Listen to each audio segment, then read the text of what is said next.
Doy gracias a Dios por esta nueva oportunidad de presentar un vídeo de la serie Parusía, llamada en el Nuevo Testamento La Ciega, Mateo 13, Mateo 24, Apocalipsis 14, el día de Cristo en muchas partes, por ejemplo en Filipenses capítulo 1, y nuestra dichosa esperanza en Tito capítulo 2.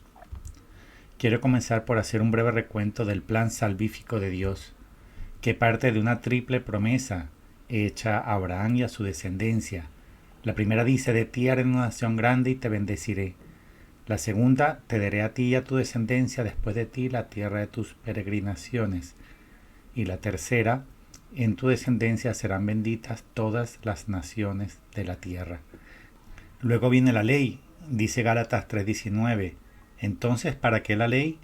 Fue añadida a causa de las transgresiones hasta que viniese el descendiente a quien fue hecha la promesa, y fue promulgada por ángeles por mano de un mediador.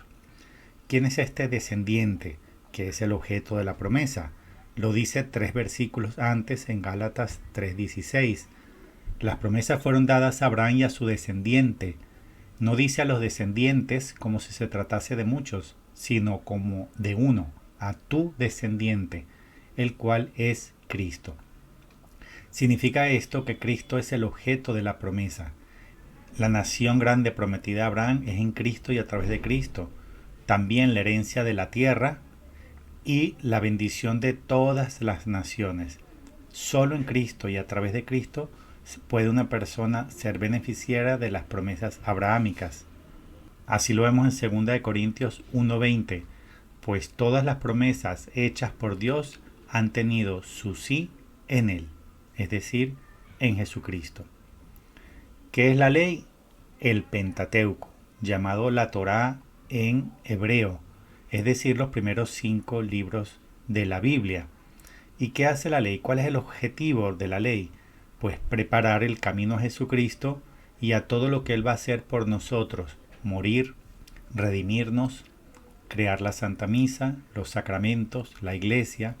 Es decir, la ley prepara la salvación en Cristo y todo lo que Él va a hacer para redimir al género humano.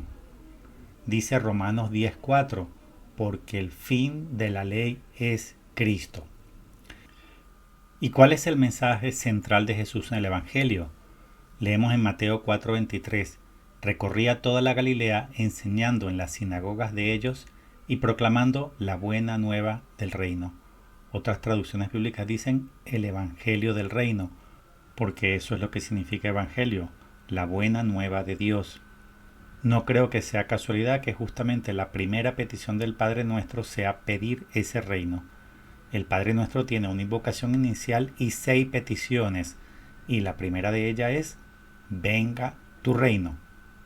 Jesús nos pone por 2000 años a pedir la venida de ese reino, y esto se consuma con la segunda venida de Jesús. Vemos en Mateo 25:34, venid benditos mi Padre, tomad posesión del reino preparado para vosotros desde la fundación del mundo. Esto es en el momento del juicio de las naciones, en el cual se entrega la posesión del reino. Y aquí se cumple la triple promesa abrahámica. Aquí es donde se da esta nación grande, bendita, la herencia de la tierra y la universalización de la salvación, porque dice que serán bendecidas todas las naciones de la tierra, donde estaba implícito el término católico, es decir, universal, cosa que muchos judíos no se han dado cuenta todavía, que ya estaba esa vocación de universalizar la redención en la tercera promesa abrahámica. Podemos entonces resumir de la siguiente manera, y pido fijar la atención en la parte baja de esta lámina. La promesa promete a Cristo. Él es el objeto de la promesa y a través de Él se cumplen todas las promesas de Dios. La ley prepara el camino a Cristo. La Iglesia prepara la parusía y con la parusía se entrega la herencia del reino. Muchos no saben que el Apocalipsis es un libro principalmente de esperanza y que es el libro que narra con mayor detalle cómo se lleva a cabo esta herencia del reino. Este tiene 22 capítulos, 404 versículos, en el cual se encuentran 518 citas del Antiguo Testamento, Por eso los que no han leído el Antiguo Testamento se les queda muy difícil entrarle al Apocalipsis. ¿Y qué está en el centro de su mensaje? Apocalipsis 11:15. Tocó el séptimo ángel, entonces sonaron en el cielo fuertes voces que decían: ha llegado el reinado sobre el mundo de nuestro Señor y de su Cristo, y reinará por los siglos de los siglos. Esta es la mayor noticia que hay en el futuro. No hay una noticia mayor que esta. Y está en el centro del Apocalipsis, en el centro de su mensaje, que es que llega el momento exacto en el cual el reino de Dios se establece en el mundo. Y aquí, como decía antes, se cumple la triple promesa abrahámica, que no se trata solamente de poseer la tierra de Canaán o inclusive el planeta Tierra, sino toda la creación. Leemos en Romanos 4:13. Pues no por medio de la ley fue hecha la promesa a Abraham o a su descendencia de ser heredero del mundo, sino por la justicia que viene de la fe. Entonces, Romanos 4 nos habla de ser herederos del mundo, es decir, de toda la creación en Cristo y a través de Cristo. Todo el plan salvífico de Dios finalmente apunta hacia la parusía y a la entrega del reino, que es el mismo mundo futuro que leemos al final del credo niceno-constantinopolitano. Espero la resurrección de los muertos y la vida del mundo futuro. No se refiere al cielo, porque dice mundo. Mundo es la creación, lo visible, lo tangible, y no es el mundo presente, sino el mundo renovado por Cristo en su segunda venida. Teniendo presente este plan salvífico de Dios de punta a punta, se entiende mejor la Biblia y muchos de sus pasajes. Por ejemplo, en Zacarías 14, y Yahvé será rey sobre toda la tierra. Esto no se ha cumplido nunca, pero se cumplirá a partir de la segunda venida, que Yahvé será rey sobre toda la tierra. Y el Salmo 98, tierra entera clama Yahvé, porque viene a gobernar la tierra, gobernará la redondez de la tierra con justicia y a los pueblos con rectitud. Esto tampoco se ha cumplido hasta ahora, que es que toda la tierra clame a Dios, a Yahvé, al Dios de Abraham, Isaac y Jacob, y que Él gobierne toda la redondez de la tierra, pues hasta ahora, como sabemos, por 6.000 años Dios le dio el permiso a Satanás de gobernar el mundo, de ser el príncipe de este mundo, pero su reinado se terminará. En este mundo futuro, la tierra renovada, no habrá ya guerra, no alzará espada pueblo contra pueblo, ni aprenderán más la guerra. Isaías 2, del 2 al 5. Muchos no se han percatado de que a veces Jesús en el Evangelio habla del reino de los cielos, que es un reino espiritual, y a veces habla del reino de Dios, que es la creación, el reino físico, material. Dice Gálatas 5, 19 al 20, que las obras de la carne son fornicación, impureza, lascivia, idolatría, hechicerías, enemistades, contiendas, etc. Y dice, los que hacen tales cosas no heredarán el reino de Dios. No dice el reino de los cielos, sino el reino de Dios, es decir, el mundo renovado por Jesús en su segunda venida. Y vemos algo similar en 1 Corintios 7, del 9 a 10. ¿No sabéis acaso que los injustos no heredarán el reino de Dios? No os engañéis, ni los impuros, ni los idólatras, etc. Al final dice, heredarán el reino de Dios, no dice el reino de los cielos. Y muchos no se han percatado que en el Sermón de la Montaña, cuando Jesús da las bienaventuranzas, a veces habla del reino de los cielos, por ejemplo, bienaventurados los pobres del espíritu porque lo heredarán, pero a veces habla de la herencia de la tierra, bienaventurados los mansos porque heredarán la tierra. Y una de las citas bíblicas más impresionantes sobre este tema es Hebreos capítulo 11. En los primeros 38 versículos alaba la fe de gigantes del pasado, gigantes de la fe, desde Abel, Enoc, Noé, Abraham hasta David, Samuel y los profetas. Y termina en el versículo 39 con esta frase tan impresionante. Y todos ellos, aunque alabados por su fe, no consiguieron el objeto de las promesas. Es decir, que se murieron sin que Dios les haya cumplido lo que les prometió. Esto está analizado de manera magistral por San Ireneo de León en su obra magna, Contra las herejías. ¿Qué nos explica San Ireneo?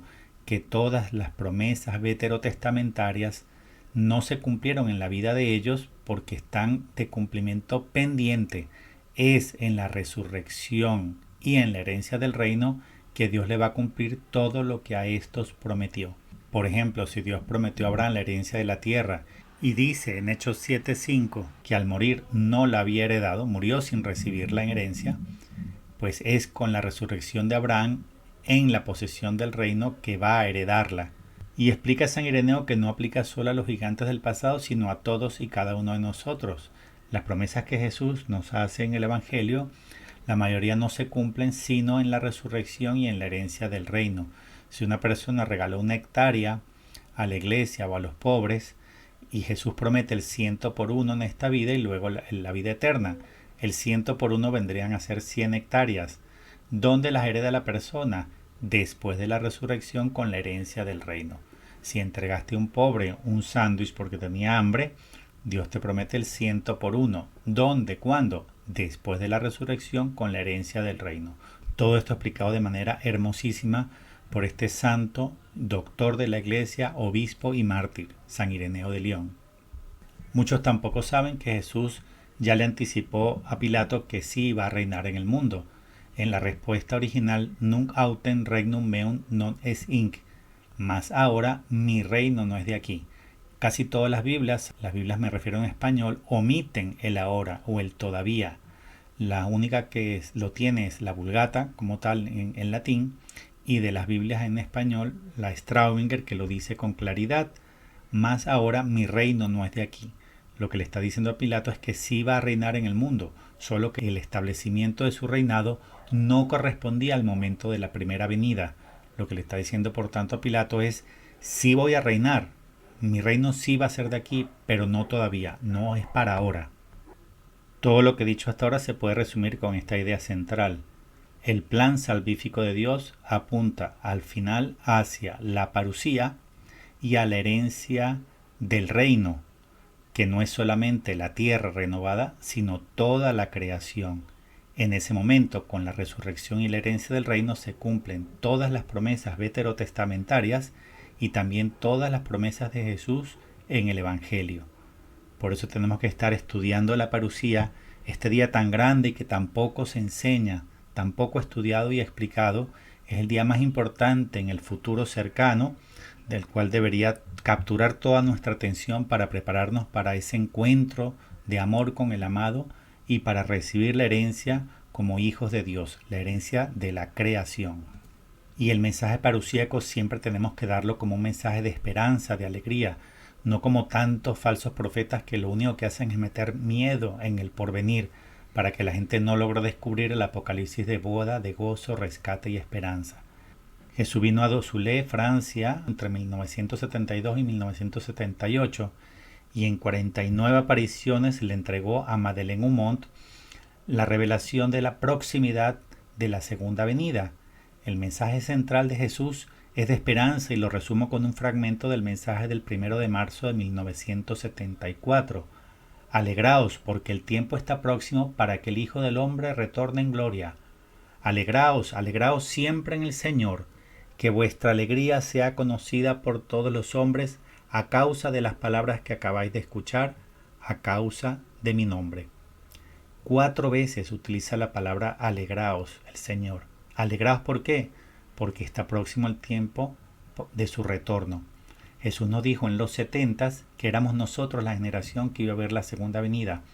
Esa generación futura de la cual Él habló hace 2000 años que iba a vivir su retorno glorioso es la nuestra y vino al mundo para decírnoslo, y este mensaje ha sido tan poco difundido e incluso es tan difícil conseguir este libro, Los secretos de Dossulé, la cruz gloriosa de Jan Stigler, porque ha sido acallado este mensaje. El obispo no lo aprobó y los enemigos de Dios han encargado de ocultar este mensaje tan importante, y es Jesús anunciándonos la proximidad de su retorno para que los hombres nos preparemos.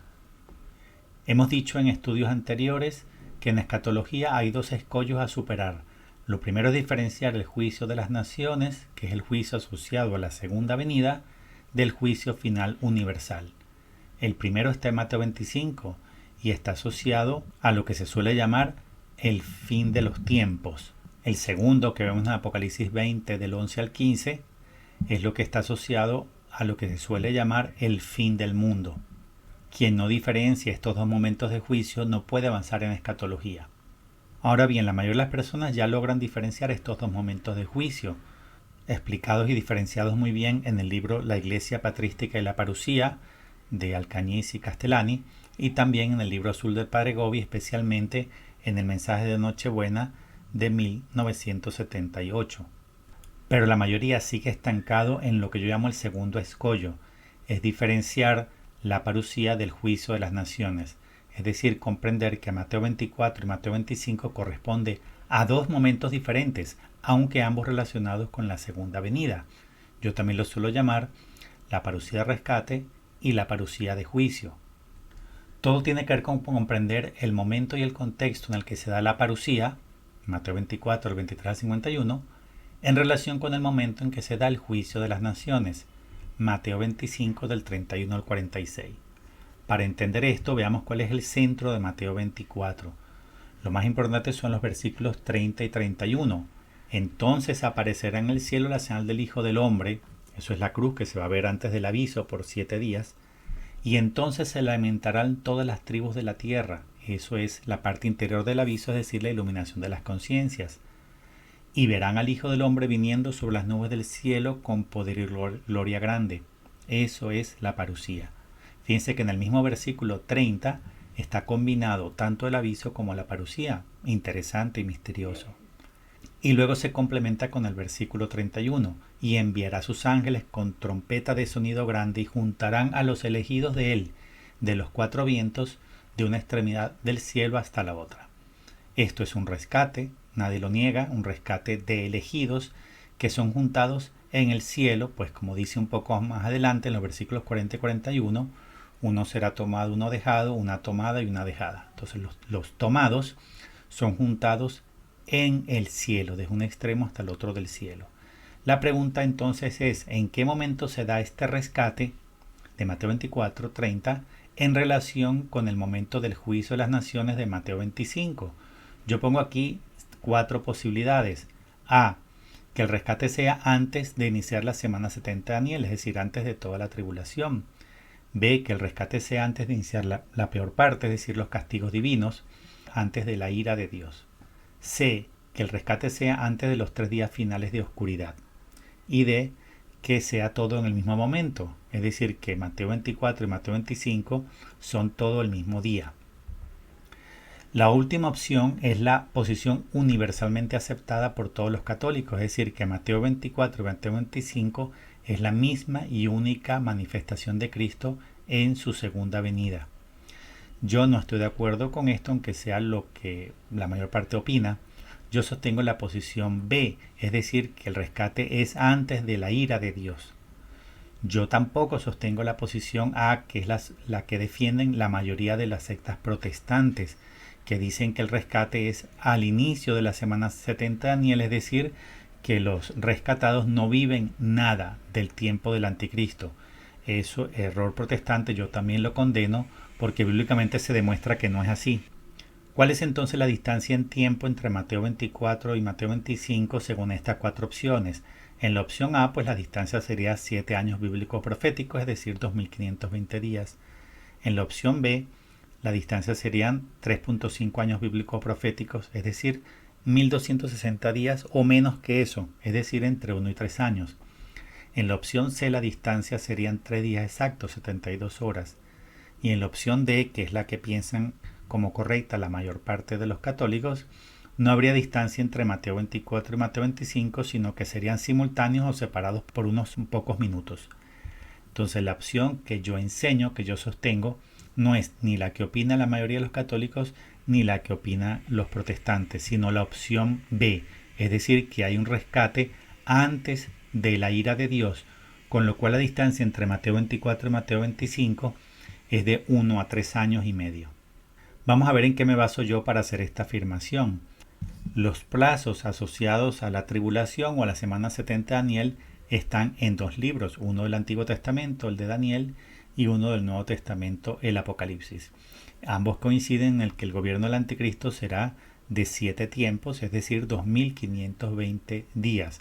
La gente lo suele llamar 7 años, pero en realidad son años bíblicos o proféticos de 360 días, por eso son 2520 días exactos. Dividido esto en 2 mitades, como se ve tanto en Daniel como en el Apocalipsis, de 1260 días, es decir, 3 tiempos y medio cada mitad, cada parte, o 42 meses. Se ha solido llamar a la primera mitad tribulación y a la segunda mitad gran tribulación. Pero yo creo que esta manera de llamarlo no es la más correcta, pues más bien parece que la gran tribulación que viven los católicos es en la primera mitad, al menos los que permanecen fieles a Cristo.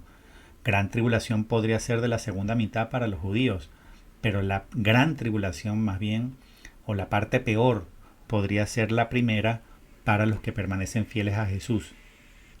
Y además los términos tribulación y gran tribulación están un poco trillados y se ha tendido a generar mucha confusión en torno a ellos.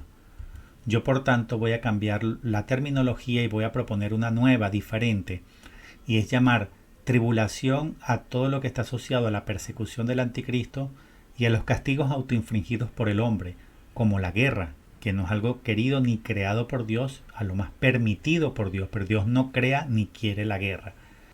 Voy a llamar a todo esto tribulación y voy a denominar ira de Dios los castigos que Dios envía directamente Él como castigo divino desde el cielo, por ejemplo. Lo que voy a tratar de demostrar es que hay un rescate post-tribulación y pre-ira. La mayor parte de los protestantes dicen que el rescate es pre-tribulación, lo cual yo estoy en total desacuerdo, pues se demuestra que sí tenemos que vivir la persecución del anticristo por 1260 días. Y la mayor parte de los católicos dicen que no hay un rescate. Es decir, que la posición que yo presento es novedosa porque no está asociada ni a la de los protestantes ni a la comúnmente aceptada por los católicos. Una cita bíblica que desarma la opinión protestante y también la opinión generalizada católica es Daniel 7:25, donde se dice explícitamente que los santos serán entregados en manos del anticristo un tiempo, 2 tiempos y medio tiempo, es decir, 1260 días. Daniel 7:25 indica que la persecución del anticristo hacia los santos será de solo 1260 días, es decir, no toda la semana 70 de Daniel, sino solamente un tiempo equivalente a la mitad. Dada esta afirmación tan contundente y tan clara, tendremos que preguntarnos si corresponde a la primera o a la segunda mitad. La mayor parte de los católicos dirán que es la segunda mitad, la persecución del anticristo. Entonces yo me pregunto, ¿será que el anticristo en la primera mitad deja a los fieles de Jesús, a los santos, los deja de vacaciones sin hacerles nada? Yo no lo creo, porque vamos a demostrar con muchas citas bíblicas que desde el inicio de la semana 70 de Daniel comienza la persecución. Y si es de solo 1260 días, entonces necesariamente tiene que haber un rescate cerca de la mitad. A mí me han llamado muchas veces hereje por yo anunciar las primicias y los rescatados de la tierra, pero eso es como está en el libro del Apocalipsis. En Apocalipsis 14 vemos a 144,000 que son cristianos porque llevan en sus frentes el nombre del Cordero y el nombre de su Padre, y dice además que son los que siguen al Cordero donde quiera que vaya. Eso es la definición de un cristiano, el que sigue a Cristo y tiene escrito en su mente el nombre de Jesús. Mucho se ha discutido de si estos 144,000 de Apocalipsis 14 son los mismos de Apocalipsis 7. Yo tiendo más a pensar que no son los mismos, pues los de Apocalipsis 7 dice que son de las 12 tribus de Israel, pareciera que son hebreos, y aquí se dice que son cristianos, seguidores de Cristo. Pues estos de Apocalipsis 14 son llamados acá tanto primicias como rescatados de la tierra, y cantan un cántico nuevo, el cual está explicitado en el capítulo siguiente, en Apocalipsis 15. Ve al principio los 7 ángeles que van a derramar las 7 plagas. Aquí no se derraman, sino que se anuncian. Y ve también frente a un mar de cristal, Juan Evangelista, a los triunfadores que escaparon de la bestia y de su estatua y del número de su nombre. Estos cantan el cántico de Moisés. Aquí está explicado el cántico de Apocalipsis 14. El cántico de Moisés se ve por primera vez en Éxodo 15, que son los que cantan frente al Mar Rojo, los que fueron rescatados del faraón y de su ejército. Pues aquí lo vemos nuevamente en Apocalipsis 15, de Éxodo 15 a Apocalipsis 15. ¿Y qué están haciendo esto? Lo mismo, están cantando el cántico de acción de gracias por haber sido rescatados. Y este mar de cristal está en representación del Mar Rojo, es decir, hay un paralelismo total entre el rescate del libro del Éxodo y el rescate del Apocalipsis. Y dice al final del versículo 4, porque los actos de tu justicia se han hecho manifiestos. Es decir, que Dios hizo justicia a los santos. ¿Cómo? Rescatándolos de la tierra, poniéndolos como triunfadores que escaparon de la bestia. Luego vemos en el versículo 5 que se hace entrega de las copas. Y no es sino hasta inicios del capítulo 16 que comienzan a derramarse estas copas de la ira de Dios. ¿Qué es lo que concluimos entonces con esta lectura de Apocalipsis 14, 15 y 16? Que si hay unos rescatados de la tierra y son rescatados antes del derramamiento de las copas de la ira de Dios, antes. Lo llama primicias y rescatados de la tierra, y hay un paralelismo total como se ve en la nota 37.9 de la Biblia Straubinger, el mar de cristal representando al mar rojo y los rescatados de la tierra que cantan el cántico de Moisés como el pueblo cuando fue liberado del faraón y de su ejército, pues aquí el pueblo habrá sido liberado del nuevo faraón que es el anticristo y de su ejército. Conclusión. En el libro del Apocalipsis vemos sin la menor duda que hay unos rescatados y primicias rescatados antes del derramamiento de las copas de la ira de Dios, es decir, los que sobrevivieron a la bestia y los que no se marcaron con su nombre, con su número 666. Esto de las primicias de los rescatados de la tierra antes de la ira de Dios es una verdad bíblica y no es una herejía como muchos piensan, por no haber leído el libro del Apocalipsis. Como hemos dicho en vídeos anteriores, el error generalizado católico consiste en pensar que Mateo 24 y Mateo 25 son lo mismo y ocurren todos juntos al final, tanto el rescate como el juicio. Yo enseño que no, que el rescate es antes de la ira de Dios, en un tiempo de normalidad donde hay campos fértiles, granos, semilla, trabajo, comida, bebida, la gente se casa, edifica, compra y vende. Primera de Tesalonicenses 1:10 nos confirma que Jesús ha de venir de los cielos para librarnos de la ira venidera. Y esto queda mejor explicado en 1 Tesalonicenses 5:9, que dice, porque Dios no nos ha destinado para la ira, sino para adquirir la salvación por medio de nuestro Señor Jesucristo. De modo que hay muchas pruebas bíblicas de que no estamos llamados a vivir la ira de Dios, y si la mayoría lo va a vivir es porque no se preparó y porque no tuvo el valor de dar testimonio de manera temprana, de haber testificado que ama a Cristo más que a sí mismo. Hebreos 9:28 dice de manera clara, explícita y sin posibilidad de duda o de error que la segunda vez se le aparece a Jesús solamente a los que le esperan. Es decir, que esta manifestación de Jesús en Mateo 24 no es universalmente visible ni vivida, sino solamente por los que lo estaban esperando. Y también en Isaías 26 vemos sin la menor duda que hay un rescate antes de que Dios derrame su ira sobre el mundo, cuando llama a un pequeño grupo, pueblo mío, y lo manda a esconderse hasta que pase la ira, pues ha de salir a castigar la iniquidad de los habitantes de la tierra. Se demuestra que cuando sale a castigar la iniquidad de los habitantes de la tierra, a un pequeño grupo primero lo ha resguardado para librarlo de la ira. Entonces todo tiene que ver con comprender estos dos momentos que están separados en el tiempo, la parusía de rescate de Mateo 24 del juicio de las naciones de Mateo 25. Y esta tabla resume las 10 principales diferencias entre estos dos momentos, que también se pueden llamar parusía de rescate y parusía de juicio, pues las dos son manifestaciones parusíacas. Primero, en la parusía vemos un rescate y en el juicio de las naciones vemos un juicio.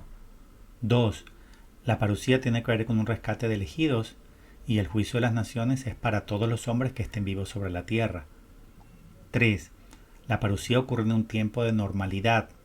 En cambio, el juicio de las naciones ocurre en un tiempo de devastación e incluso post-devastación, post-ira. 4. En la parusía no todos verán a Jesús, sino solamente los que lo están esperando, los puros de corazón, los santos. En el juicio de las naciones todos los verán, hasta los que le traspasaron. 5. La parusía es un encuentro en los cielos, es una reunión gozosa en las nubes con el amado. En cambio, el juicio de las naciones se lleva a cabo sobre la tierra. 6. La parusía de rescate es fugaz, como el relámpago. En cambio, el juicio tiene duración de juicio, sea lo que sea que éste dure. Es importante destacar entonces que Jesús solo hace el símil con el relámpago en el contexto de la parusía de rescate de Mateo 24. Jesús nunca hace una comparación del relámpago con el juicio de las naciones, solo con el rescate. 7. En la parusía no vemos que Jesús hable.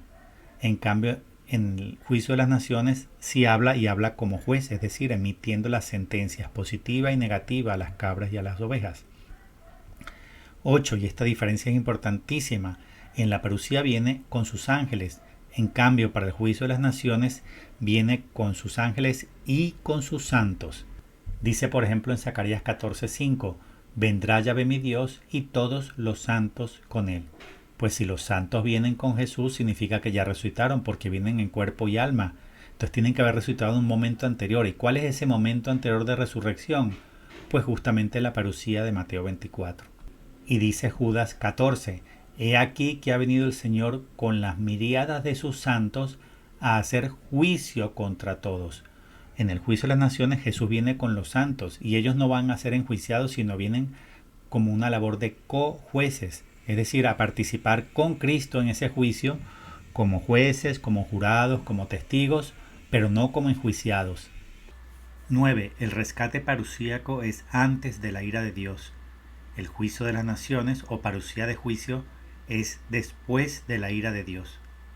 Es importante destacar que según la terminología que estoy introduciendo en este vídeo, yo digo que el rescate de Mateo 24 es pre-ira y también digo que es post-tribulación.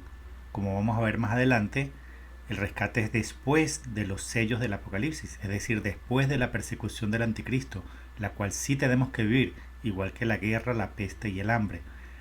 Lo que no estamos llamados a vivir es la ira de Dios, los castigos que Dios manda a quien merece castigo.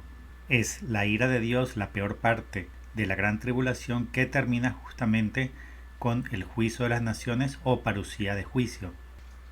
10. La parusía de rescate de Mateo 24 no es el último momento de decisión, pues los réprobos van a un castigo o purificación terrestre, que Mateo 24 llama el llanto y el rechinar de dientes. Es decir, que al réprobo, el día de la parusía, que también es la siega de Mateo 13, los réprobos no son enviados al infierno, sino que se les da más oportunidad salvífica por medio del castigo y purificación en la tierra. En cambio, en el juicio de las naciones, sí decimos que es el último día de decisión, pues en ese momento los réprobos son enviados directamente al infierno, como lo vemos en Mateo 25. Recordemos que a las ovejas se les dice, venid a mí, benditos de mi Padre, recibid la herencia del reino, y a las cabras a la izquierda se les dice, apartaos de mí, malditos, al fuego eterno, preparado para el diablo y sus ángeles. Por eso digo que es el último día de decisión, pues si tú escuchas la sentencia, apartaos de mí, maldito, al fuego eterno, no le vas a pedir al Señor más días, más semanas, más meses para convertirte. No, ya estás siendo arrojado al infierno. En cambio, en la parusía de rescate de Mateo 24, el que no fue digno del arrebatamiento todavía puede salvarse, pues el castigo y purificación que llamo aquí ira de Dios le da a los seres humanos oportunidad de conversión y salvación. Ahora quiero hacer énfasis en un aspecto muy interesante que vemos en Lucas 17. Es el día en que Lot salió de Sodoma, cayó del cielo una lluvia de fuego y azufre que los hizo perecer a todos. Y dice Jesús, conforme a estas cosas será el día en que el Hijo del Hombre sea revelado. Entonces Jesús insiste mucho en que la parusía será conforme a lo sucedido con Lot. ¿Qué es lo que quiero destacar? Que el rescate de Lot ocurre el mismo día en que inició el castigo divino. Porque Jesús le pudo haber dicho a Lot que saliera un día antes o una semana antes o incluso un mes antes. Pero Dios no lo hizo así. Como recurso pedagógico nos da a entender que es rescatado justo momentos antes de que caiga la lluvia de fuego de azufre. Es decir, que hay una relación de inmediatez entre el momento del rescate y el inicio del castigo divino. ¿Cómo llamamos en el Antiguo Testamento a este castigo divino del final de los últimos tiempos? El día de Yahvé, siempre presentado como un día de terror. Por ejemplo, en Sofonías 1 del 14 al 18, día grande de Yahvé, día de ira, devastación y ruina, el día de la ira de Yahvé, ruina total destrucción repentina. Aquí les comparto un montón de citas bíblicas sobre el día de Yahvé en el Antiguo Testamento. Lo que está entre corchetes es el versículo más destacado sobre ese particular. Ahora bien, el Nuevo Testamento introduce un día que es contrario en el sentido de que es de esperanza, no de terror, sino un día de esperanza, de rescate y de salvación, y se llama el día de Cristo. Lo vemos, por ejemplo, en Filipenses 1:6, firmemente convencidos de que quien inició en vosotros la buena obra, la irá consumando hasta el día de Cristo Jesús. El día de Cristo es la parusía, y aquí les voy a compartir otras 6 citas bíblicas sobre el día de Cristo, para un total de 7, llamado día de Cristo, o el día de nuestro Señor Jesús, o el día del Señor. Siempre como un día de esperanza, de rescate y de salvación. Ahora, la noticia importante es la siguiente, el mensaje central es que se trata del mismo día. El día de Yahvé, el día en el que inicia el castigo de Dios, es el mismo día de Cristo, el día del rescate, exactamente conforme a lo que sucedió con Lot. Lot fue rescatado justo momentos antes de que se desate la ira de Dios sobre Sodoma. Pues así va a ser. El día de Yahvé, día de terror, está precedido el mismo día, pero minutos antes, por el rescate, es decir, la parusía. Entonces, en lugar de nosotros estar preocupados y estresados por la ira de Dios venidera, como ya vimos en las cartas de los tesalonicenses que no estamos llamados a vivir esa ira, debemos prepararnos, santificarnos y esperar con gozo el día de Cristo, es decir, el rescate, la liberación. ¿Cómo está esto en Tito 2 del 11 al 13? Porque se ha manifestado la gracia salvadora de Dios a todos los hombres, la cual nos ha instruido para que, renunciando a la impiedad y a los deseos mundanos, vivamos sobria, justa y piadosamente en este siglo actual, aguardando la dichosa esperanza y la aparición de la gloria del gran Dios y Salvador nuestro, Jesucristo. Vamos a ver brevemente las 2 notas de la Biblia Strauminger. La 2485 nos dice: en este pasaje usado como epístola de Navidad, San Pablo vincula, según se ve, la primera venida de Jesús como Maestro, versículos 11 y 12, con su parusía o segunda venida como premio, en el versículo 13. De manera que aquí están combinadas tanto la primera como la segunda venida.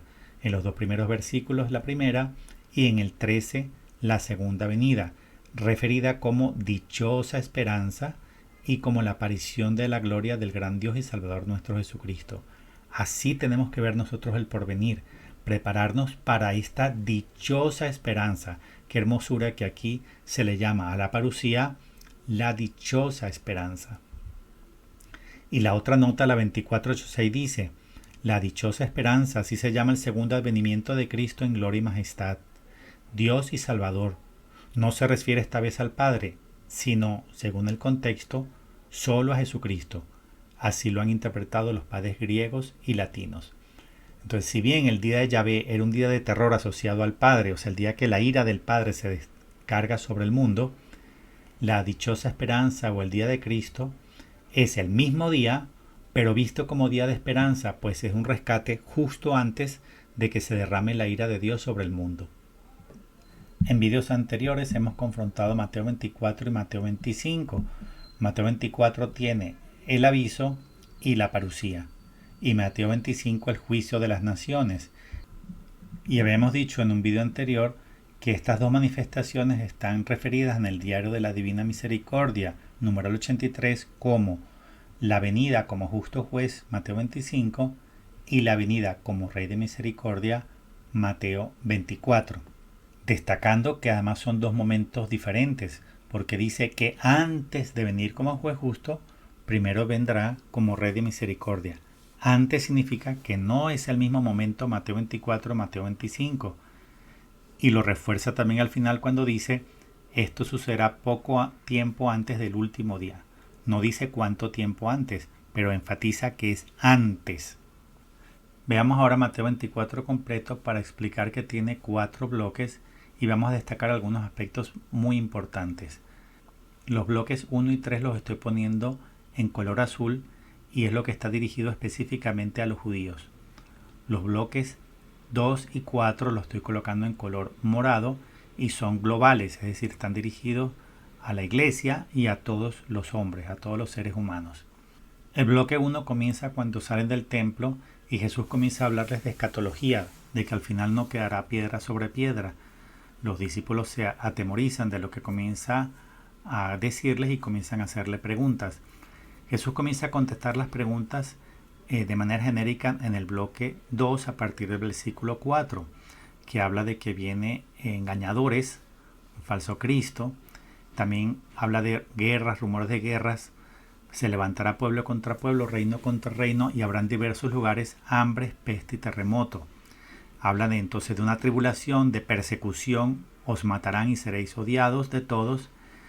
Y al final termina diciendo que la buena nueva del reino será proclamada en el mundo entero, en testimonio a todos los pueblos, y entonces vendrá el fin. Según la hipótesis que yo presento, este fin referido acá no es el fin de todo, sino el fin de lo que acaba de resumir en el bloque 2, es decir, el fin del periodo de persecución a los que permanecieron fieles a él. Y como voy a explicar más adelante, estaría referido también al fin de la apertura de los 7 sellos del Apocalipsis. Luego pasamos al bloque 3, donde habla específicamente al pueblo judío. Cuando veáis pues la abominación de la desolación predicha por el profeta Daniel, instalada en el lugar santo, el que lee entiéndalo. Aquí no se refiere a una abominación en el Vaticano, la entronización de la Pachamama o cosa semejante, sino de algo que ocurre específicamente en Jerusalén. Por eso dice, entonces los que estén en Judea huyan a las montañas. Quien se encuentre en la terraza no baje a recoger las cosas de su casa.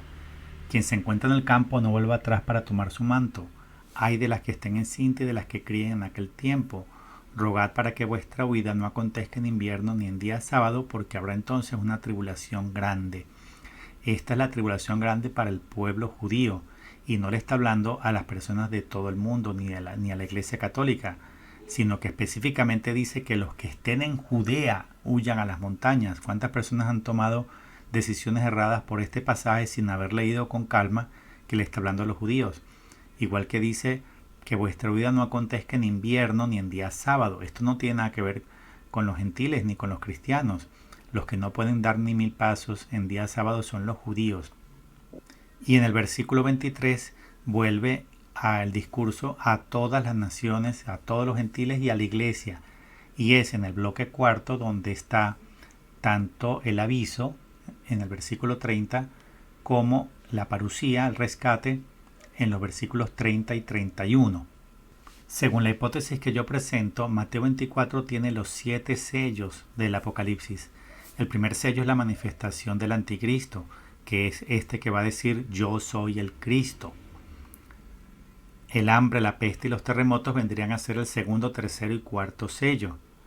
Luego viene esto de que os matarán, es decir, la persecución y seréis odiados todos, es el quinto sello del Apocalipsis. Luego vemos en Mateo 24:30 el sexto sello, que yo asocio al aviso, es una posibilidad, y luego el séptimo sello, que es el rescate parusíaco, es decir, el Señor viniendo sobre las nubes del cielo con poder y gloria grande. Si los 7 sellos fueran lineales, tendríamos que concluir que el sexto va después del quinto, es decir, que es solo después de la persecución de la primera mitad que viene el aviso. Esa es una posibilidad. Pero la otra posibilidad, y yo me siento más inclinada a ella, es que si vemos bien, a partir del versículo 23, Jesús hace una recapitulación, es decir, vuelve atrás, con lo cual el sexto sello podría ser en cualquier momento, inclusive podría ser cerca del primero, cerca del momento en el cual se manifiesta el anticristo. Y lo que sí con seguridad sabemos es que el séptimo es después del sexto, es decir, que la parusía es después del aviso. Esto es solo una hipótesis, pero lo comparto para someterlo a la reflexión y opinión de todos, y es que aquí estén en Apocalipsis 24 los 7 sellos, terminando con el séptimo, que es la parusía. Ahora veamos completo Mateo 24 y Mateo 25, porque hay una unidad en este discurso. Es lo que llamamos los discursos escatológicos de Jesús, que comprenden ambos capítulos completos, 24 y 25. Y una prueba que les doy de que es un mismo relato continuo es que si leemos al principio de Mateo 26, dice así: cuando Jesús hubo acabado todos estos discursos, dijo a sus discípulos: Es decir, Mateo 24 y Mateo 25 es un solo discurso escatológico, es una unidad. Y vamos a ver cómo está comprendido toda esta unidad, todo este discurso escatológico de Jesús. Yo estoy confrontando aquí Mateo 24 y Mateo 25 completo. Mateo 24 narra el comienzo de los dolores y los dolores, los sellos primero al sexto y el último que es la parusía, que es cuando unos serán tomados y otros dejados. Y dos de las parábolas que están ahí, que ya las voy a explicar, dice cuál es el destino de los dejados. El destino es el llanto y el rechinar de dientes, es decir, los dejados no son enviados al infierno, sino un castigo y purificación terrestre. Están llorando y muertos de miedo, vivos sobre la tierra, porque están enfrentando la ira de Dios, la cual termina con el juicio de las naciones, que es este momento final en el cual unos son enviados a la vida eterna y otros al suplicio eterno. Viendo entonces en conjunto todo Mateo 24 y 25, vemos estas dos manifestaciones que la mayor parte de los católicos han pensado que es la misma y que yo llevo tiempo enseñando que son diferentes y que ocurren en distintos momentos. La parusía de rescate, que es el verán al Hijo del Hombre sobre las nubes del cielo y poder y gloria grande de Mateo 24:30, y en cambio vemos en Mateo 25:31 cuando el Hijo del Hombre vuelve, pero para el juicio de las naciones. Son dos momentos distintos. Las dos son manifestaciones asociadas a la segunda venida, pero que ocurren separadas por al menos 1, 2 o 3 años, 3 años y medio. Ahora bien, ¿qué hay entre el rescate parusíaco y el juicio de las naciones? Hay 3 parábolas y el análisis que lo voy a hacer lo tomo del padre Horacio Bojorge, este sacerdote uruguayo destacado en escatología y que por mucho tiempo fue profesor de teología, de Biblia e incluso de hebreo bíblico. Son entonces 3 parábolas. La primera, la del siervo que el Señor puso sobre su servidumbre. La segunda, la de las 10 vírgenes. Y la tercera, la de los talentos. El padre Horacio Bojorge asocia estos 3 al momento de la parusía, en el que el juicio comienza por la casa de Dios, según vemos en la primera carta de Pedro, capítulo 4, del 12 al 19. Voy a leer solamente lo que está resaltado por un recuadro amarillo, porque es ya el tiempo en que comienza el juicio por la casa de Dios, y si comienza por nosotros, ¿cuál será el fin de los que no obedecen al Evangelio de Dios? Y si el justo apenas se salva, ¿qué será del impío y del pecador?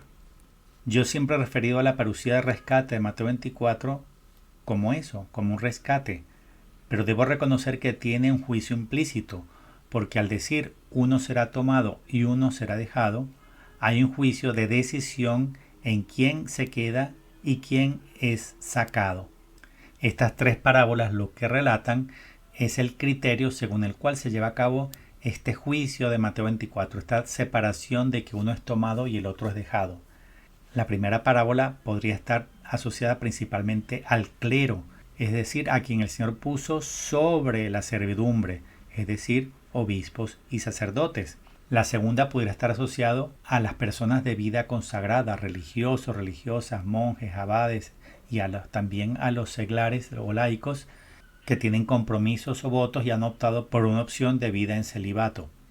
Y la tercera pudiera estar asociada a todos los católicos que hemos recibido como talentos nuestra fe católica, los sacramentos y, como dice el padre Bojorge, nuestra condición filial, nuestra condición de hijos de Dios. Según la primera parábola, los tomados o rescatados serían de entre el clero aquellos que están haciendo su trabajo de pastores, entregan a tiempo los sacramentos, alimentan por lo tanto al pueblo de Dios y cumplen con su labor de pastores.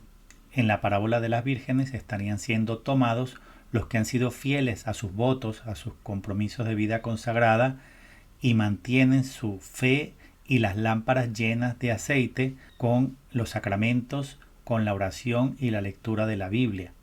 Y en el resto del pueblo católico serían tomados las personas que han usado los talentos que Dios les dio para salvarse y para salvar a tantas otras personas como sea posible, para dar testimonio de que aman a Cristo más que a sí mismos, y cuyo principal objetivo es la herencia del reino y la salvación eterna, despreciándose a sí mismos y a todas las vanaglorias del mundo. serían por el contrario dejados todos los del clero que no están haciendo su trabajo, todas las personas de vida consagrada que no están siendo fieles a sus votos, a sus compromisos y no llevan una vida de oración y sacramentos, y todos los católicos en general que no están usando los talentos que Dios nos dio para salvarse y para la salvación de tantas otras almas como sea posible. De modo que todos los dejados son enviados, como se dice al final de la primera y tercera parábolas, al llanto y al rechinar de dientes, que es la ira de Dios sobre la tierra, es decir, las 7 plagas postreras que vimos antes en Apocalipsis 15 y 16, lo que termina con el juicio de las naciones y la instauración del reino de Cristo en la tierra. Entonces el mensaje central es este, y lo aprendí de las reflexiones del padre Horacio Bojorge. Las 3 parábolas lo que nos indican es que el juicio comienza por la casa de Dios, es decir, por la Iglesia católica. Y esto tiene mucho sentido, porque si Dios le quitó la viña a los judíos por su falta y se le entregó en arriendo a los gentiles, a las naciones, es decir, a nosotros, lo primero que va a hacer el Señor es pedirle cuentas a los arrendatarios, a quienes nos entregó la viña en arriendo, es decir, a la Iglesia católica. Y justamente Jesús en su infinita sabiduría pone las 3 parábolas entre el rescate parusiaco de Mateo 24 y el juicio de las naciones de Mateo 25 para que entendamos que ocurren en distinto momento y que están separadas por la ira de Dios. Es decir, que el rescate parusiaco es pre-ira y el juicio de las naciones es post-ira de Dios. Yo invito a todos a leer completo Mateo 24 y Mateo 25 frente al Santísimo para que cada quien vaya sacando sus propias conclusiones. Y me alegra compartirles que la última vez que yo lo hice comprendí que es una misma unidad todos estos 2 capítulos, es lo que se llama el discurso escatológico de Jesús entre 2 capítulos, y que con mucha sabiduría Jesús coloca estas 3 parábolas entre la parusía de rescate y el juicio de las naciones para que entendamos a separarlas, a diferenciarlas y a que ocurre un tiempo bastante largo, de 1 a 3 años, entre estos 2 momentos, entre el rescate y el juicio. Y para todos los que piensan que mi interpretación no es compartida por ningún sacerdote, les tengo una noticia interesante. Monseñor Straubinger, el que hizo esta Biblia que lleva su nombre, hacía una interpretación similar a la mía con respecto al rapto. Habíamos visto en un video anterior cómo en relación a Mateo 24-28, Monseñor Straubinger dice: así como las águilas, así también los hombres acudirán volando al lugar donde esté Cristo. Aquí está hablando del rapto, del arrebatamiento, y lo confronta justamente con 1 Tesalonicenses 4:16 y cita a Maldonado. Y en relación a Mateo 24:31 voy a leer la nota, lo que está subrayado en rojo. Juntarán. El griego usa el mismo verbo que en 2 Tesalonicenses 2:1, episimaxusin. Alude aquí el Señor al admirable rapto en su encuentro en las nubes que está prometido a nosotros los vivientes, que quedemos. Y vuelve a confrontar con 1 Tesalonicenses 4:17. Es decir, que aquí Monseñor Straubinger está relacionando explícitamente Mateo 24:31 al rapto, al encuentro con el Señor en las nubes. Y luego agrega, del cielo, es de notar que no dice de la tierra. Es decir, que la reunión de los elegidos es arriba en los cielos, claro, porque ya algunos fueron tomados y tomadas. Y termina diciendo, estos parecen ser los que el versículo 28 llama águilas, y aquí confronta con Marcos 13:27.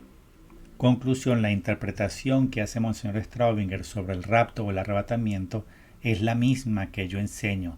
No soy el único que lo interpreta de esta manera.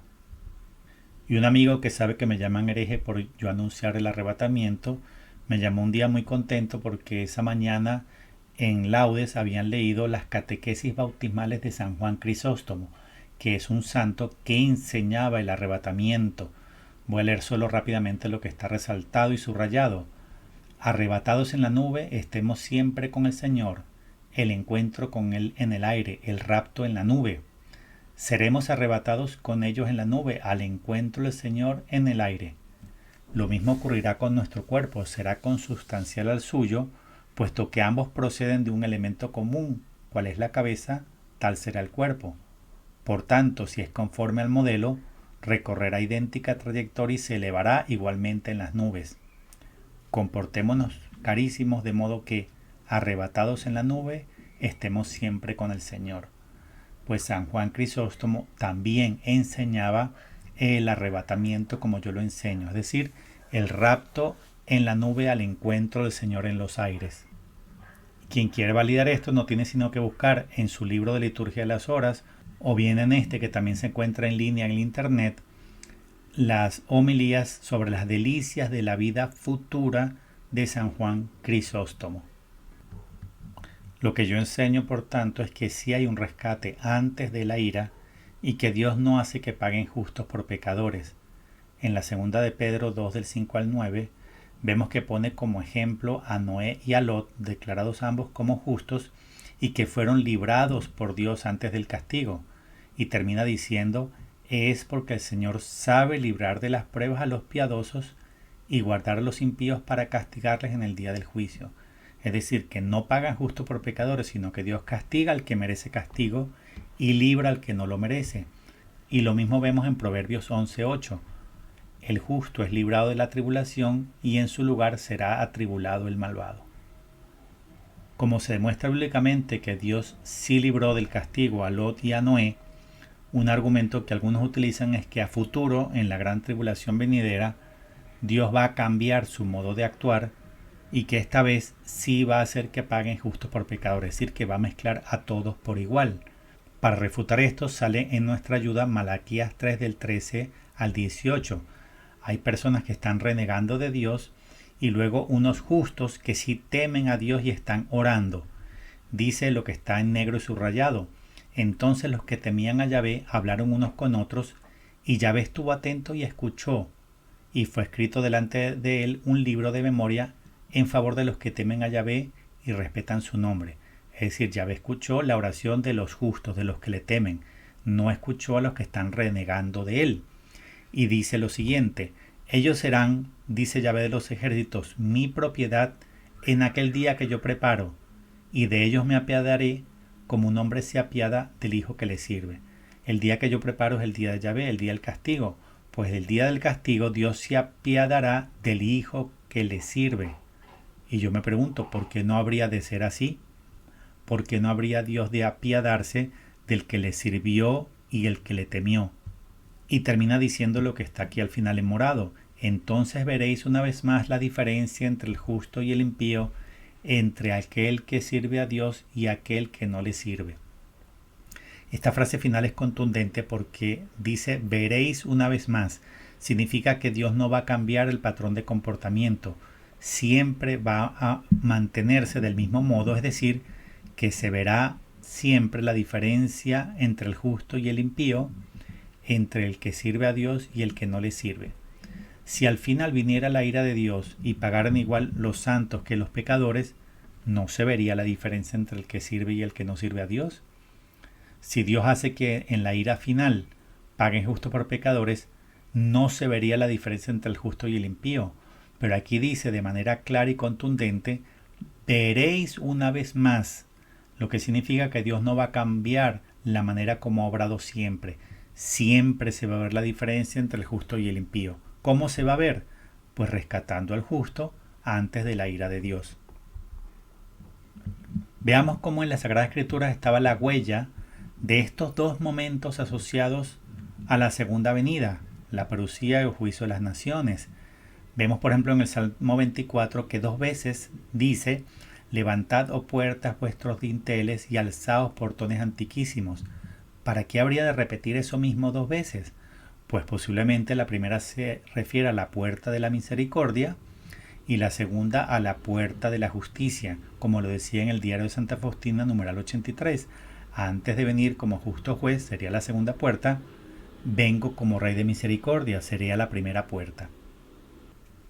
En Apocalipsis capítulo 1 vemos también algo interesante. Dice primero, ha hecho de nosotros un reino de sacerdotes para Dios y su Padre, a Él la gloria y el poder por los siglos de los siglos. Amén. Hay un primer amén, que yo asocio a la parucía, y luego dice, mirad, viene acompañado de nubes, todo ojo le verá, hasta los que le traspasaron, y por él harán duelo todas las razas de la tierra. Sí, amén.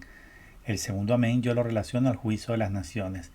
Entonces el primero es el reino de sacerdotes, las primicias, los que dieron testimonio de manera temprana.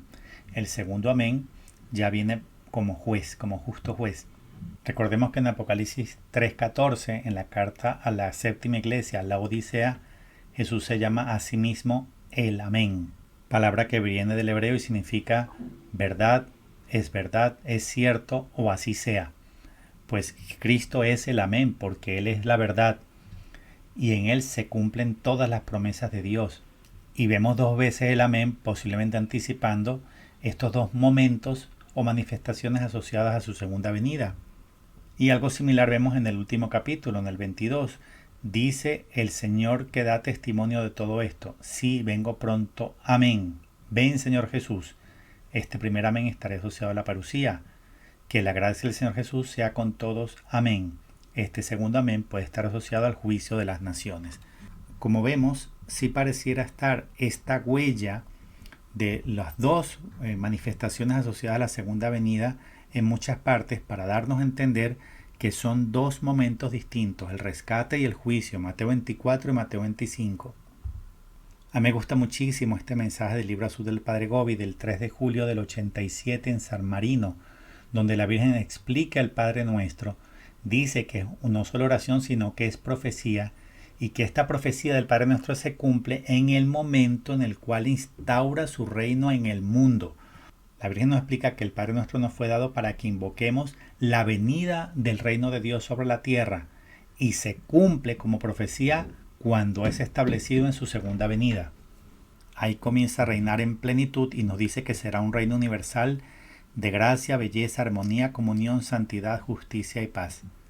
El momento exacto en que eso ocurre lo vimos al principio en Apocalipsis 11:15, cuando dice que al tocar el séptimo ángel ha llegado el reinado sobre el mundo, es lo que se escucha desde el cielo.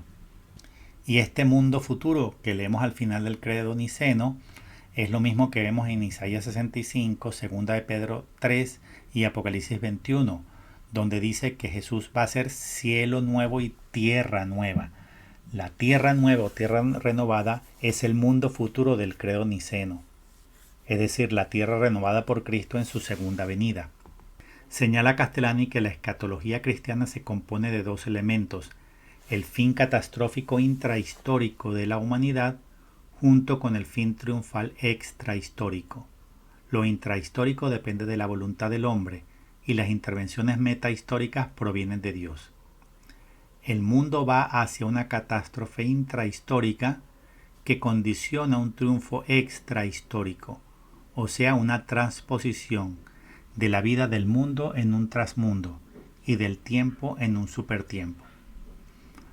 Según esta terminología de Castellani, con la segunda venida termina la historia y comienza lo que él llama la extrahistoria. Él nos explica que el mundo se dirige a una catástrofe intrahistórica, es decir, que el hombre no va a lograr, como dice la herejía del progresismo, un mundo perfecto por sus propios medios o por sus propias fuerzas, sino que es todo lo contrario. El mundo y también la Iglesia Católica se dirige hacia un fin catastrófico, hacia un desastre, una destrucción total, y es solamente por la intervención divina de Jesús en su segunda venida que todo es renovado, restaurado, y comienza la extrahistoria, el supertiempo, el mundo futuro que está al final del credo niceno. En otras palabras, el mundo actual no tiene solución por medios humanos. Solo Jesucristo lo puede restaurar y restablecer todo con su segunda venida, y así va a ser.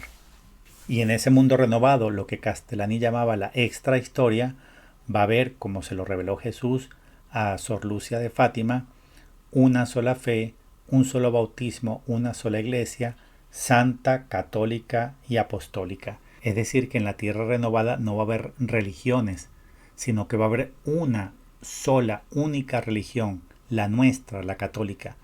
Después de que aparentemente haya sido completamente aniquilada por el anticristo, Dios la restaura, la resucita y va a quedar en todo el mundo como la única religión de manera universal y eterna. Qué alegría y qué esperanza para nosotros los católicos esta realidad que nos tiene que llenarnos de fortaleza en el momento de la prueba. Uno de los sacerdotes que enseña el arrebatamiento como yo es el padre Juan Rivas de México. Yo los invito a todos a ver esta entrevista que le hizo Rafael Núñez en su espacio En la Iglesia, un video dedicado enteramente al tema del arrebatamiento. Yo aquí puse en esta lámina algunas pinceladas de esa entrevista, pero yo sugiero a que lo vean completo porque no tiene desperdicio. Y otro sacerdote que lo enseña igual que yo es el padre Joseph Marián. Hay un audio que se llama El rapto de los elegidos, donde él enseña que hay un rescate antes de la gran hecatombe final. Dice en el minuto 18:35 de este audio: Jesús viene primero en su gloria para rescatar a las primicias de Dios y del Cordero, aquellos que en su boca no se haya mentira. Aviso, luego primera resurrección, luego el rapto de los elegidos, luego el castigo, purificación. Los que se queden, los no raptados, se deben purificar y serán testigos. Qué pocos sacerdotes enseñan esto igual que yo. También algunos laicos, algunos seglares como Arturo y Agustín, enseñamos que sí hay un rescate antes del castigo y purificación final. Jesús retorna para tomar a los suyos, para que no queden en manos del anticristo. La gran hecatombe que está a las puertas, no todos la van a padecer. Eso está en el minuto 37:24.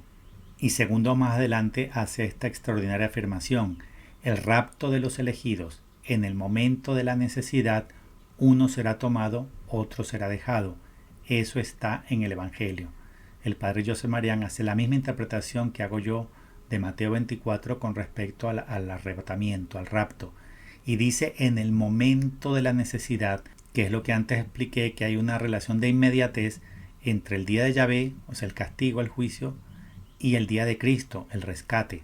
El rescate es inmediatamente antes de que inicie la ira de Dios. Hay que tomar conciencia de esto, y los católicos no están preparados para esto. Esto no se puede predicar en ninguna parroquia católica, no te dejan, no te entienden tampoco. Por eso es que a los católicos que enseñamos el arrebatamiento nos llaman herejes y nos rechazan. Porque como dice el padre José Marián, los católicos no están preparados para esta verdad. Nos habla también de hacer méritos para ser raptados, si es que creen en el rapto, porque aquel que no crea no va a ser raptado. Aquel que no crea en el milenio no va al milenio, va a tener que esperar en el purgatorio hasta el fin del mundo. El padre Joseph enseña que es requisito indispensable el creer.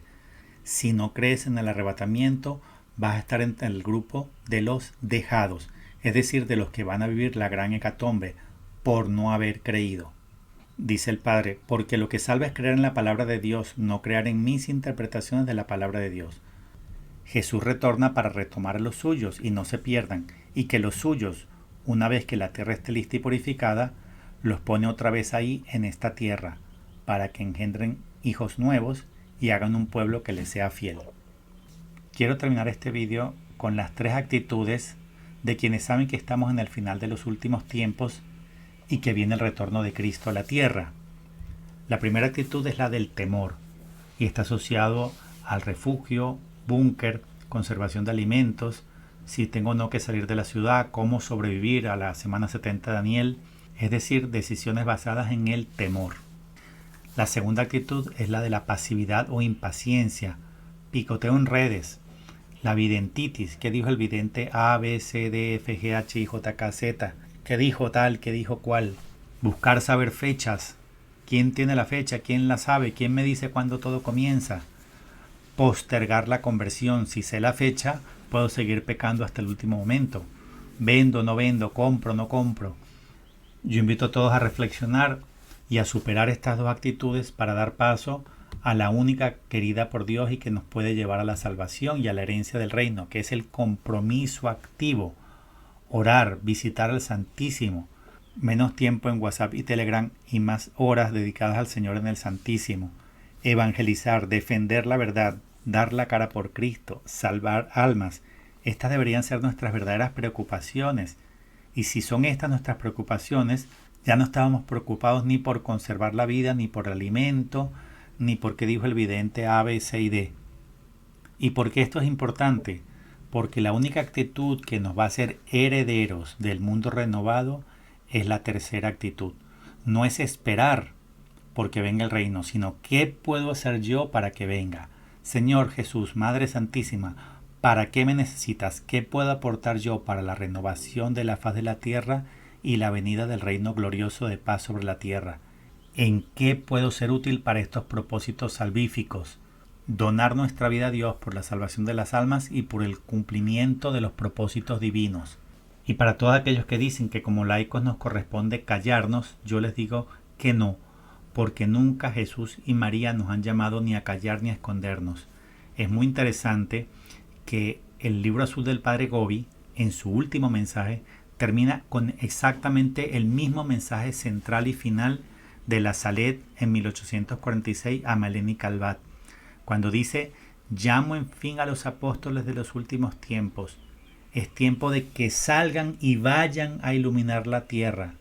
Que vuestro celo os haga hambrientos de la gloria y del honor de Jesucristo.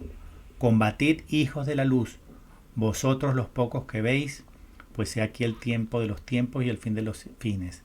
Jesús y María nos han llamado siempre a dar la cara por Dios, a defender el Evangelio, la verdad, a ser luz para el mundo y a trabajar con celo activamente por la honra y la gloria y el honor de Jesucristo, no a callarnos y a escondernos. Y aunque podamos perderlo todo e incluso la vida, tenemos que denunciar el mal, como lo dice Efesios 5 del 10 al 11. Examinad qué es lo que agrada al Señor y no participéis en las obras infructuosas de las tinieblas, antes bien denunciadlas. Estamos llamados a denunciar la infiltración masónica en la Iglesia Católica, la toma del vértice de la Iglesia el 13 de marzo de 2013 por Jorge Mario Bergoglio y sus secuaces.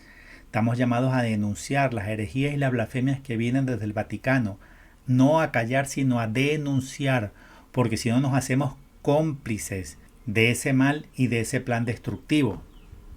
Los días más importantes de la historia humana en el pasado son Anunciación, Nacimiento y Resurrección.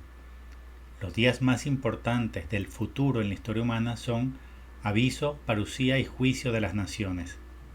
Todos estos tres momentos futuros corresponden a momentos o fases de la segunda venida. Es lo que llamamos Parusía por etapas, como lo llama el padre Adam Swarzinski y también Arturo y Agustín. Así como la primera venida fue un proceso y constó de etapas, distintas manifestaciones que ocurrieron a lo largo de 33 años, la parusía o segunda venida también es un proceso que toma varios años y que tiene etapas. Analizando con un poco más de detalle, vemos que estos tres eventos futuros en realidad son juicios los tres. El aviso es un juicio en pequeño, un juicio en particular sin pasar por la muerte. La parusía tiene un juicio implícita, pues esto de uno será tomado y uno será dejado incluye el juicio de determinar quién se queda y quién se va. Y el juicio de las naciones, como su nombre lo dice, pues es un juicio de naciones y de vivos. Mucho se habla del aviso, lo cual me alegra bastante, pero qué poco se está hablando y enseñando sobre la parusía. Yo invito a todos a llenarse de gozo y de esperanza por este evento futuro tan maravilloso y tan importante que vimos antes en Apocalipsis 11:15, cuando dice: ha llegado el reinado sobre el mundo de nuestro Señor Jesucristo, asociándolo al momento en el que toca el séptimo ángel, es decir, la séptima trompeta. Y está también en Apocalipsis 12:10. Y oí una gran voz del cielo que decía: ahora ha llegado la salvación, el poderío y el reinado de nuestro Dios y el imperio de su Cristo. Qué gozo, alegría y esperanza para nosotros saber que va a llegar el reino de Cristo sobre el mundo, se va a establecer sobre la tierra, como también lo explica María en el libro azul del Padre Gobi. Y aunque la prueba sea muy difícil y tengamos que vencer a poderosos enemigos, debemos llenarnos de valor con la palabra de Dios. Yo estaré contigo, le dijo Dios a Moisés, a quien ordenó presentarse ante el faraón, a Josué, a quien designó para enfrentarse a todos los pueblos que habitaban en Canaán, a Gedeón, a quien prometió entregar el pueblo de Madián, y a Jeremías cuando recibió su misión profética. Yo estaré contigo. Dios no nos da una gran misión sin asegurarnos su presencia y su ayuda. Y conviene llenarse de valor con citas bíblicas como esta, segundo libro de Crónicas 20:15. Así os dice Yahvé: no temáis ni os asustéis ante esa gran muchedumbre, porque esta guerra no es vuestra, sino de Dios. No importa el tamaño del ejército del enemigo, o su poder, o su riqueza. Esta guerra es de Dios y Dios va a vencer. La victoria está asegurada. ¡Qué gran esperanza para nosotros! Y estas maravillosas palabras de Judas Macabeo en primer libro de Macabeos 3 del 18 al 19. Es fácil que una multitud caiga en manos de unos pocos. Al cielo le da lo mismo salvar con muchos que con pocos. En la guerra no depende la victoria de la muchedumbre del ejército, sino de la fuerza que viene del cielo. ¡Qué cita tan maravillosa! Al cielo le da lo mismo salvar con muchos que con pocos. Dios no necesita un ejército enorme para vencer. Necesita santos. Pueden ser pocos, pero santos, valientes, comprometidos, no importa cuántos seamos. Con los que con valor se dispongan, muchos o pocos, Dios dará la victoria. Y cierro con esta frase poderosa, contundente y llena de luz de Juan 11:40. ¿No te he dicho que si creyeres verás la gloria de Dios? Creer, como lo dice el padre José Marián, es requisito indispensable para ver a Jesús en su manifestación parusíaca de Mateo 24, 30, 31. Si no crees, no lo vas a ver en el momento del rescate. No vas a tener tu encuentro con el amado en las nubes. Por no haber creído en el arrebatamiento, vas a estar en el grupo de los dejados, de los que se quedan. No tengamos una actitud temeraria de rechazar la palabra de Dios, de pensar que Dios no puede sacarnos de la tierra, de pensar de que no se va a cumplir lo que está en la Sagrada Escritura. Creamos, y si creyeres y te preparas con vida en santidad, vivirás el rescate. Verás la gloria de Dios en su día de la liberación, la dichosa esperanza, el día de Cristo. Dios los bendiga a todos, queridos hermanos, en nuestro Señor Jesucristo, único Salvador y Redentor de la humanidad, y en nuestra Santísima Virgen María, abogada, corredentora y mediadora de todas las gracias. Amén. Ven, Señor Jesús.